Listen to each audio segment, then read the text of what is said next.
Hi, I'm Natasha, and I would like to discuss a few tools that may be unconventional that might help you heal or at least bring more awareness to yourself or the people around you. Okay, so in astrology, one of the first two planets or asteroids I like to look at is Saturn and Chiron. Chiron is the wounded healer. It is like what we're born into this world and feel like we're cursed in this area, and we want to heal it so bad, and we don't know why we like suck at it. Mine is in Gemini, so it's learning, speaking, reading, learning basically. And mine is happens to be in the house of Sagittarius, the ninth house. So it's like another learning type of house, but in a different way. So for me, Gemini, when I was little, I didn't speak pretty much at all. But look at me now. So for me, having Chiron in Gemini, I felt wounded with speaking. That's me personally. Some people, it's writing or learning, they're just really slow, but they're really smart too. It's not like we're like dumb or anything like that. It's just like our learning capabilities is kind of delayed or slower, not like a lot of the other people, unless they have other planets in other areas of their chart, which kind of help it out a lot more.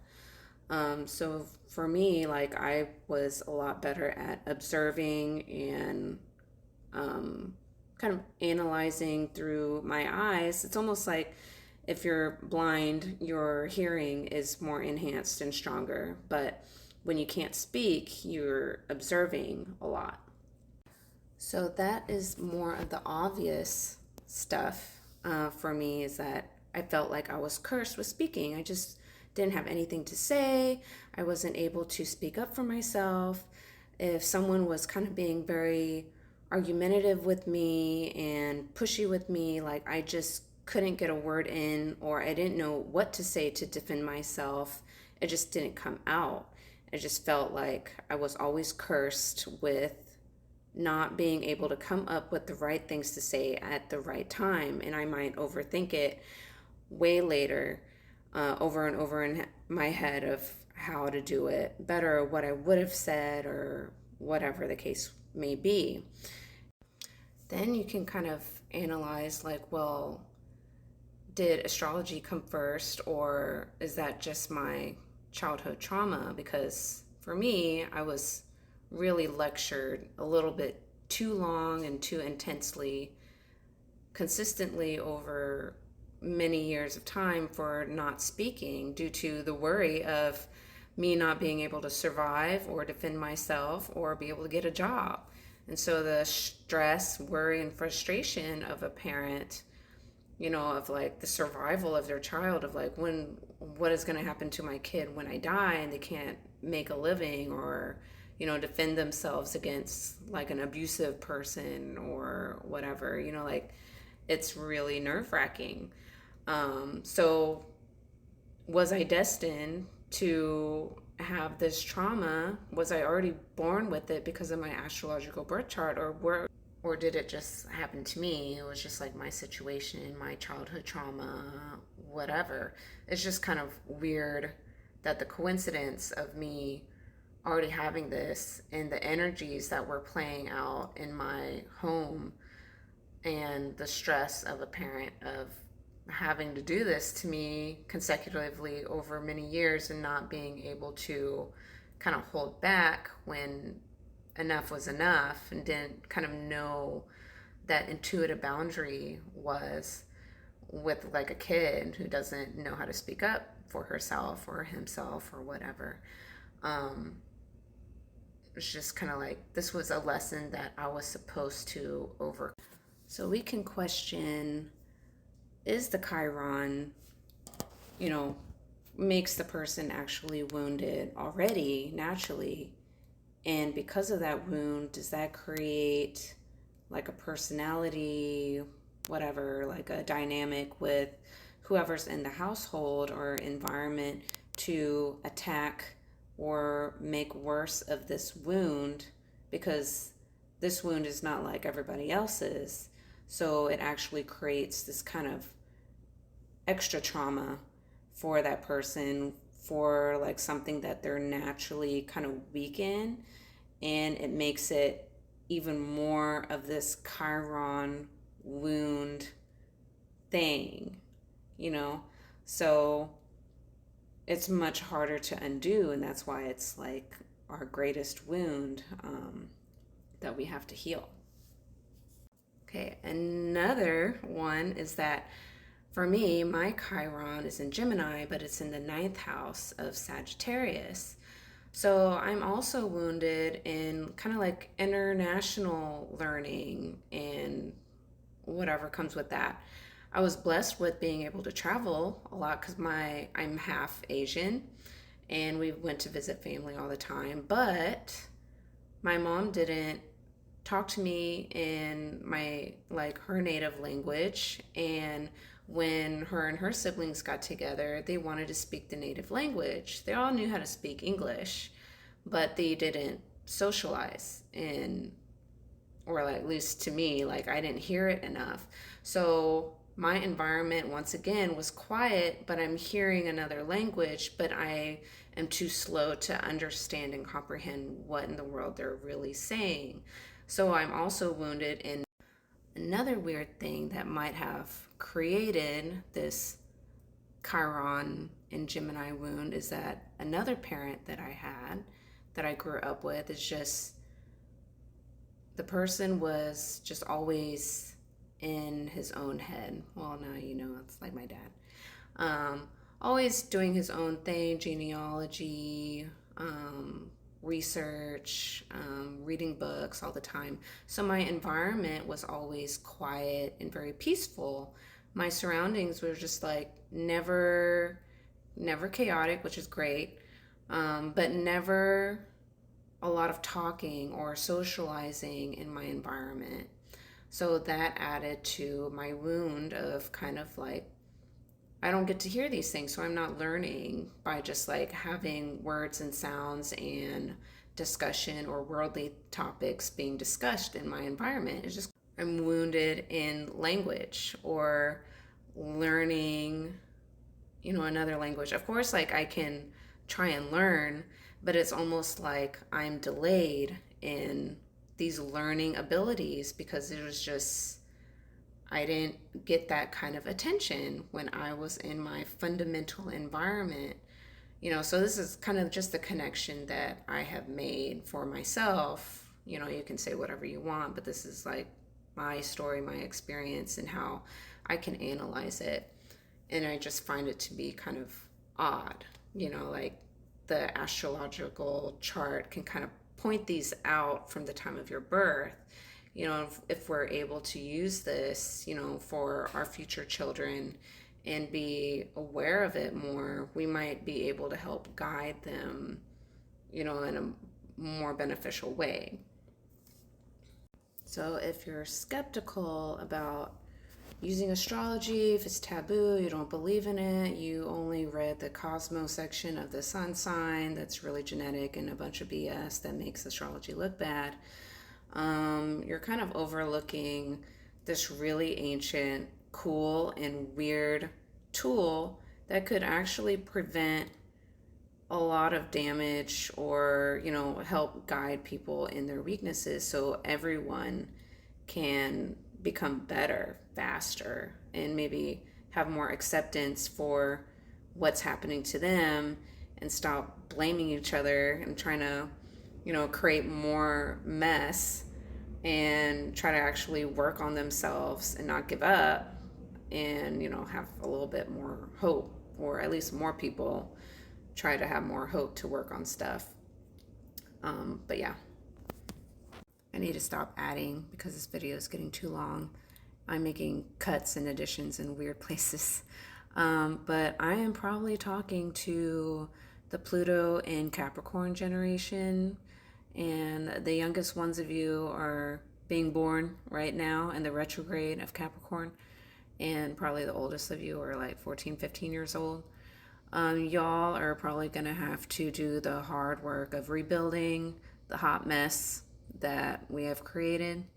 And hopefully, you turn these magical unicorn things into materialistic, real, concrete stuff, because Capricorn's a earthly, materialistic sign. So you want to turn thoughts and creations into the physical. Mm. And I would be able to do pretty well on tests if I had enough time to study, or if I knew what exactly I needed to study, like a study guide, and figure out the answers and then memorize it. I could do well. But if I don't know what the test questions are and I have to guess, like I can see multiple things being true. I could see like the question is asking me two or three different things and all the answers are there and I don't know exactly what they're trying to ask me. It's almost like a weird test, or there's something wrong with me. Like maybe I can't grammatically read correctly. So all of those things were just kind of more challenging for me. I would totally take my Chiron over some other Chirons out there. But it's like a good, sorry. Some of those clips, it looks like I'm not wearing pants. I am, okay. I am wearing shorts. Um, let's see. So just like this topic of learning, so wounded in learning. I was even slower to learn textbook stuff. Gemini represents your kind of textbook basic learning things. It was so hard for me to wrap myself around those concepts. It just didn't suck into my brain like a sponge.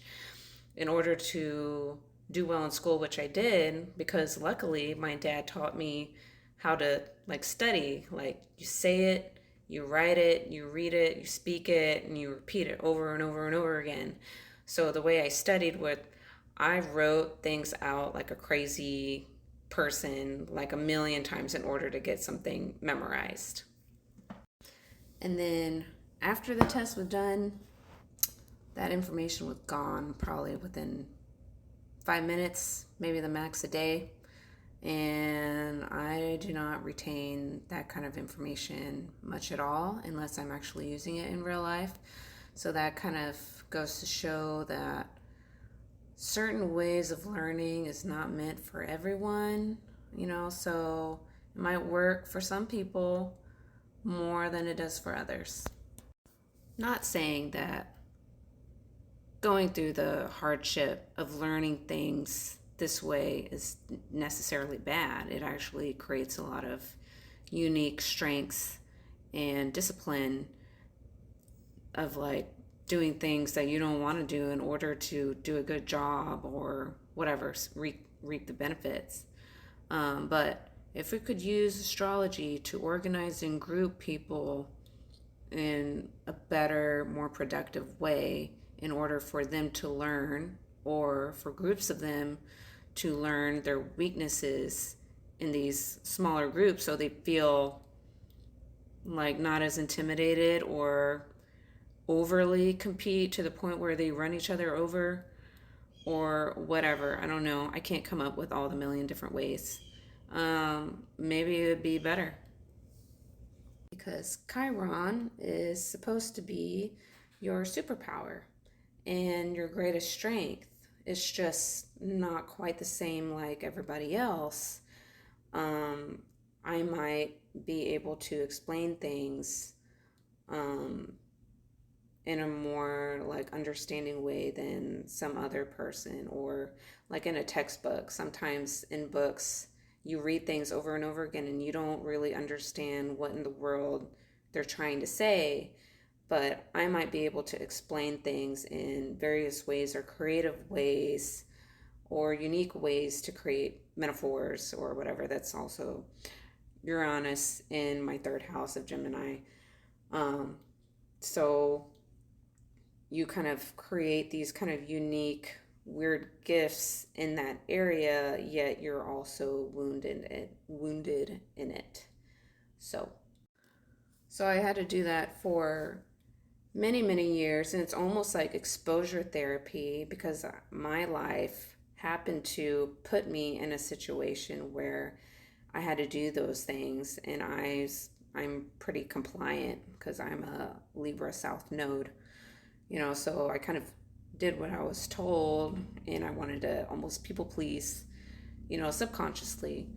Um, and so exposure therapy and kind of having to be a little bit uncomfortable every day practicing my weakness actually got me to where I am at least now. And hopefully my speaking abilities will be more fluid and smooth, and I won't have a lot of ums and ahs and maybe weird stutters or things that I say don't make sense or they're not in good order or whatever.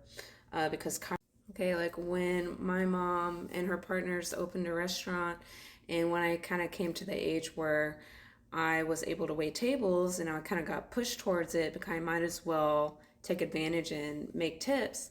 I wasn't properly trained by the managers on what to say, um, if someone didn't like something in the food or whatever, like what even is that food item, because like I don't cook or anything like that.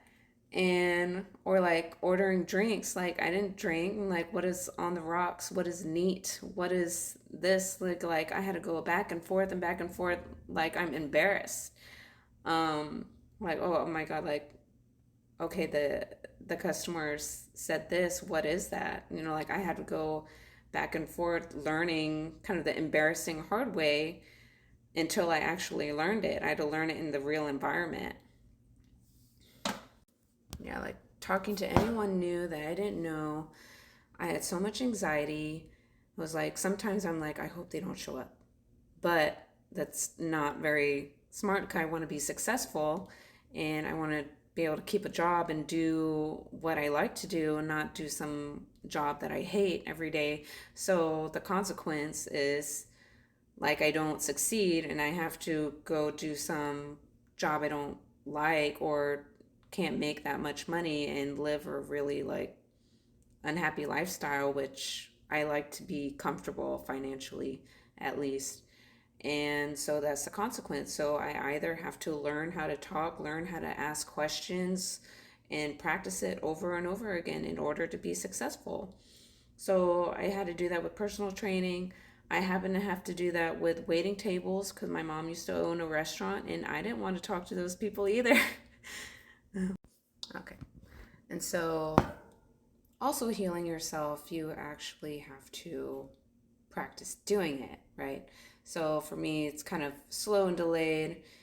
I could also add in that I have Saturn in Sagittarius in my third house. So I have like this two polar opposites of challenge in similar yet opposite houses, kind of a Libra rising. So they might kind of blur for me personally, but that would probably be another video that I'd focus on for that. But for me, it's almost like exposure therapy for me to have come this far to even speak to other people like more comfortably. I still get anxiety with people who I don't know yet. I'm a personal trainer. I would dread talking to anyone new because Chiron is supposed to be your superpower and your greatest strength. It's just not quite the same like everybody else.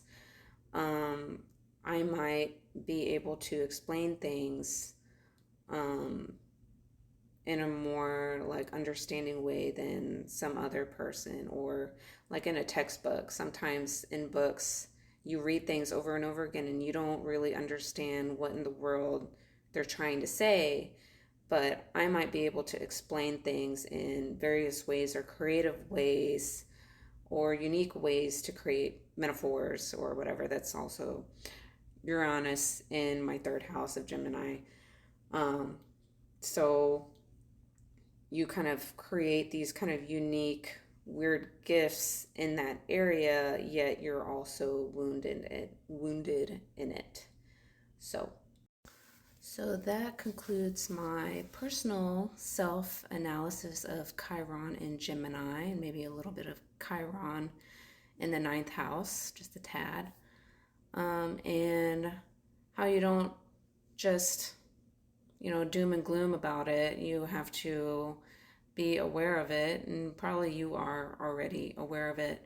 But practicing your wound, you can actually become quite gifted at it if you allow yourself to be. But it takes practice. You have to be self aware. And, when you practice what you're kind of weak at, you have greater self esteem and you're more likely to grow and heal yourself in these ways. So it's good to just do it. It's worth it. And I know you can do it because I did.